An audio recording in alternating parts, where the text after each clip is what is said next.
Good morning, everyone. It's the last day of our year and a day to reflect on the past year and what we've accomplished, where we are in our faith journey, especially for those of us who are Christians or who are keeping the faith in some way. That's the most important thing that we reflect on. And for us who are Catholic, New Year's is a day of obligation in the church. So we either go to church today or tomorrow, one of the two, like Christmas. And in Canada, they do keep it as a day of obligation. So for me, I'm grateful to God for bringing me through all the challenges that I've had to face on my own. I'm grateful to the people that have helped me with emotional support, people who have come up to help me with things in my condo that I couldn't do on my own. Because I actually got hurt. I tried to, with my curtains, they have those railings and it's got like a spring in it. You have to push it and take the curtains down, and I got hurt. My wrist got hurt because that railing falls down. It doesn't stay up. I think it's also wear and tear. So I had to ask the people in my condominium to help me with that. And they were very kind. They came up and they helped me. They wouldn't even accept a Christmas gift from me. So anyway, I'm grateful to the people that helped me. I'm grateful to the Lord for the medications I have. And I fight with the African leaders, I know. But I am grateful to them for the support that they've given me from there. President Cyril Ramaphosa, Mnangagwa, Duma, Boko, the leader of Zambia. I just think that there's still more work to be done because there's still that nepotism in the African leadership. It's like, oh, your mother and your sister and your brother and everybody else gets appointed into political positions. And people are noticing, and the black people themselves, the diaspora who are there, are pushing back. So I know I don't have to do it on my own. And that's good. Because if you're trying to do it on your own and you're facing people here who are saying, oh no, Africa is thriving, Africa is doing so well. Where? Where is it doing so well? Oh, but they don't need aid. Okay, fine, I'm not gonna bother. Then you don't need the aid, that's fine. I'm not using my voice to support sending investment to Africa and aid to Africa when I'm using food banks myself. Why should I? So anyway, I am grateful to them because I know that President Ramaphosa does speak my name in rooms that I'm not in. And I know he's grateful to me for challenging Bono and telling him myself, because I know that he's getting updates and I've heard it. I've heard it on the videos. I've heard it on different things. So I'm grateful to him for that. Because over here, the challenges are getting worse and worse for people like me. And education is not, they use it here. They use it to say, oh, you're overqualified. You have too many degrees. And that's the wrong way to look at education. Education is a tool. It's a tool to help you to think things through critically. It's a formation for how you reach solutions to your problems.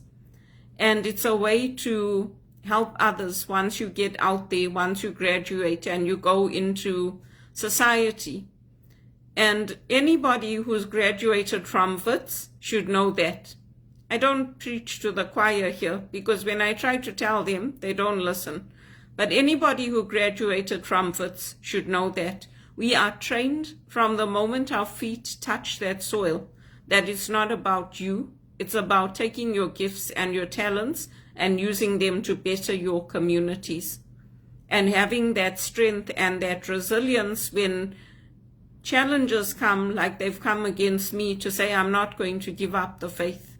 I'm not going to give up the values that I learned in this university environment and in my home and in the the home that I grew up in. And sometimes you even have to challenge those values from your home, because you go to university and you come out transformed, and then you have to go out and transform the world.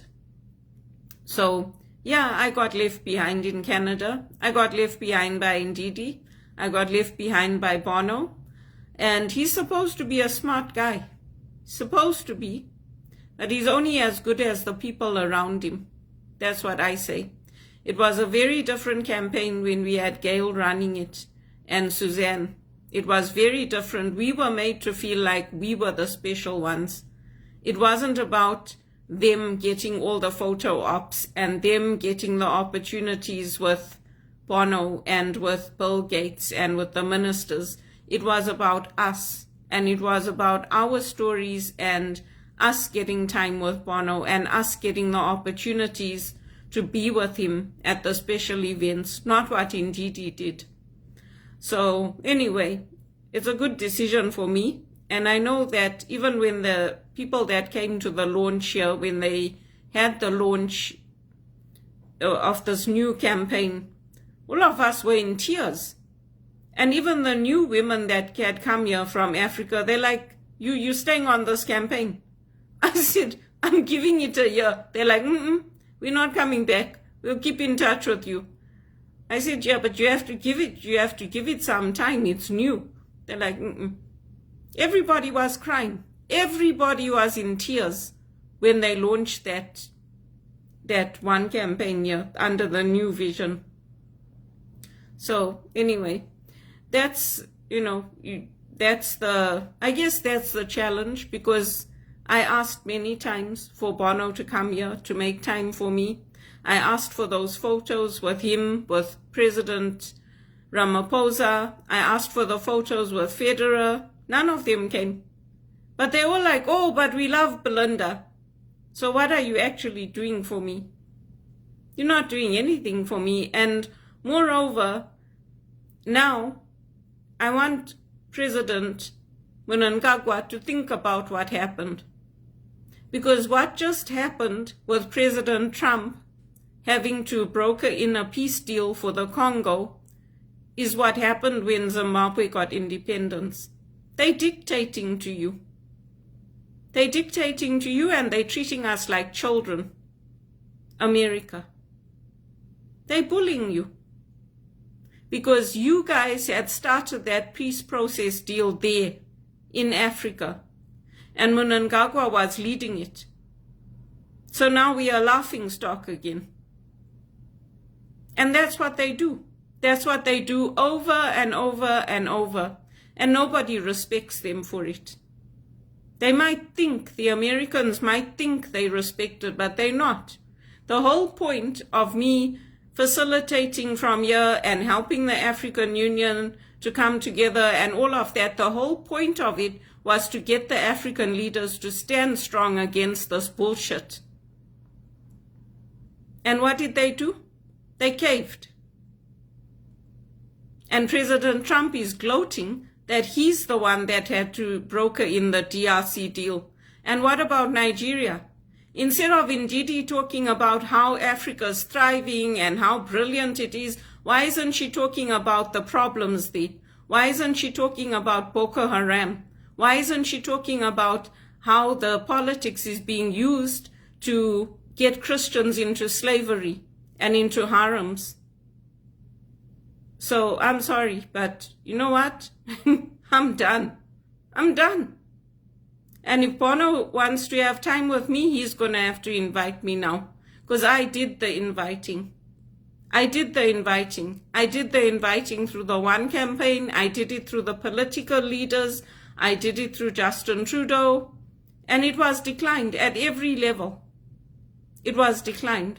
So now if they want me to come, they're going to have to invite me. And that includes Gracia Michelle.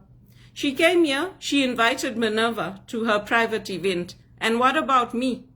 What about all the people that stood by you in Canada for all these years? Not from now, but from the time that Nelson Mandela was in prison, when he got released, that went to Wits University. What about us? It's all about them going there and having a big party at the G20 and the G7 and whatever. And what about us who are outside, who are getting the petitions, who are getting the work done? Did you invite us in? We got taken into that thing there when they launched the campaign here in Montreal because I asked. I first asked them to pay for my ticket because just like now, I had no money and I had no job. So they paid for the plane ticket for all of us to come to Montreal. And then I asked, I said, where's Bono? Why is he sitting there with all the MPs and all these people? Why isn't he spending time with us? And I asked every day. And then eventually they said, oh, we're taking you guys there. He doesn't want to come here. I said, oh, he should be spending the time with us. So yeah, we got to hear those speeches. We got to be part of that launch. But I had to ask, and I had to ask over and over and over and over. So, you know what? My work is done. If it's that brilliant and Africa's thriving and there's no challenges, they don't need the investment from the West, my work is done. Close down the One campaign. Close it. You don't want the big bands there, you don't want the music, you don't want Bono, close it. It's finished. It's over. For me, it's over. I was there, like the majority of the people, because of Bono. And yeah, I'll always love him, but you know what? If he's not willing to pay for my tickets to come to things, and he's not willing to make the time to come here and spend time with me, I'm done. I'm done. I'm tired of my ideas and my values and who I am being taken and used to lift up everybody else's lives and careers, and people being brought here like Ndidi from Nigeria, which is the worst example of a country that you can focus on, because their graduates go and then they become gangsters and they become people that run all those Boko Haram and all that. I don't know where Bono got lost, but I'll pray for him every day, just like I do. And that's the only thing I can do for him now. Because if he's not willing to have me there at his events, and he's not willing to invite me and pay for me and do something small for all the work that I put in, then sorry, sayonara, see ya. That's what I say. But I'm grateful to the Lord. He's kept me healthy, and he's helping my blood pressure to go down with the medication. And I'm grateful to all of you who have prayed for me and who have followed me online and have helped me to get followers, to develop other leaders in my social media with the scriptures and with the reflections that I've done. It's all important to me. And you can see when I do my recordings and all that, most of the time I'm makeup free. I don't wear makeup and perfume and all that. Yesterday I just decided to straighten my hair and put on some makeup just for the fun of it. But when I work, I'm makeup free. When I go to work, I don't wear makeup, I don't wear perfume, because sometimes people have allergies, and also I don't really like it. Only if I'm going out for a special event or something like that, I wear some makeup. But on a daily basis, I don't. So it's the end of a good year for me because I lived. God kept me alive for some reason. So hopefully He'll reveal to me what that reason is. But we have to have faith. We have to have faith the size of a mustard seed. Every country has challenges. There's no country in the world that doesn't have challenges. And wherever I am, I've appreciated the beauty of the country. I've made the most of it. I've gone out. I've made friends. I've embraced the culture. Whether I was in Zimbabwe or South Africa or England or Scotland or Wales or Ireland or America or here, I made the most of it. And I've appreciated being on my own for Christmas. It's less drama and less stress. And I connect with family and friends, whether it's messaging or video calls or whatever. So it's a very busy time for me. Even if I'm not with people, I'm with people. So, and I'm grateful to Elvis for his music and his life and his legacy. And he had that human touch, the ability to reach everybody, from kings to children to paupers. He had that human touch. There's no artist that's done what he's done. And his life was a success. His life was a success because he kept his faith, he loved people, and he loved his music. He loved what he did. He didn't have to go from being a singer to going back to being a truck driver. His life was a success. He didn't have to do what I did. I've been treated very badly in Canada. Very, very badly. And I'm not shy to say it. And if people think the black leaders don't know, they know. They might not go and give their speeches saying, oh yeah, there's that girl in Canada, Belinda Fernandez, and she's treated so badly. They might not do that, but they know. And so does Wits. So does Wits. They know. They all know that my life should not be going into poverty. It should be the exact opposite. The exact opposite. I didn't give any money to the Conservatives. Nothing. They can send me like millions of emails asking for donations. I don't have a job. I'm not giving them any money. Not a penny. Or the Liberals or the NDP. I'm not giving them any money. They get paid enough. The MPs get paid enough. I'm not giving them any money. I gave maybe $5 or $10 this year. That's it. I'm not giving them anything else. Because my life is not improving. I don't have a job. I don't have work. And I deserve it. I've put in the work. I put in the work with Bono, with the One campaign, with the church, with all the organizations I've helped, with the people I've mentored, with the leaders I've developed through social media. I've put in the work. So as the year draws to a close, I can only say thank you to God for all He's done for me and all He's blessed me with. And I am His child. I talk to Him the way a child would talk to its dad when I pray. That's how I talk to Him. And that's the same way I talk to Mnangagwa and Cyril Ramaphosa and Duma Boko and the leader of Zambia. That's the way I talk to them because I'm a child of Africa. And I'm like my grandmother. If I had the opportunity, I would go back. If everything was okay, I would go back. Even till today, I would go back. And now I have even more limitations that I can't go because now I need to take high blood pressure medication and I need to take tablets for my cholesterol and all that, which are not necessarily available in Africa. So this year, my hope is that they are actually going to do what they said they're going to do, build those drug companies in South Africa, in Zimbabwe. All those treatable diseases that they're getting the money for, build them. Make it there. Manufacture it at home. You've got China on your side. You've got Japan. You've got all the other countries on your side. And yet still, President Trump has to intervene because Christians are being killed in Nigeria. Come on. That's not fair to us. It's not fair to me. I put in the work only to watch that, oh, President Trump, once again, America's dictating because they're not sorting it out there. I stopped. The minute everybody else jumped on the bandwagon, I stopped. I'm like, oh yeah, now because I'm guiding and I'm facilitating you all jumping in, World Bank and all these places, and none of you are bothered to even give me a job.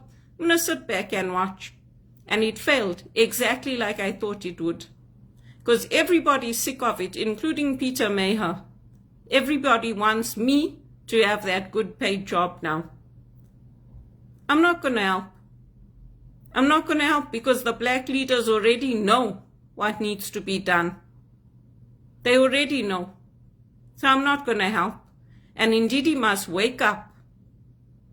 She must wake up. Why wasn't I invited to the things that Bono was at? You all knew that Bono loves me, right? So you deliberately left me out.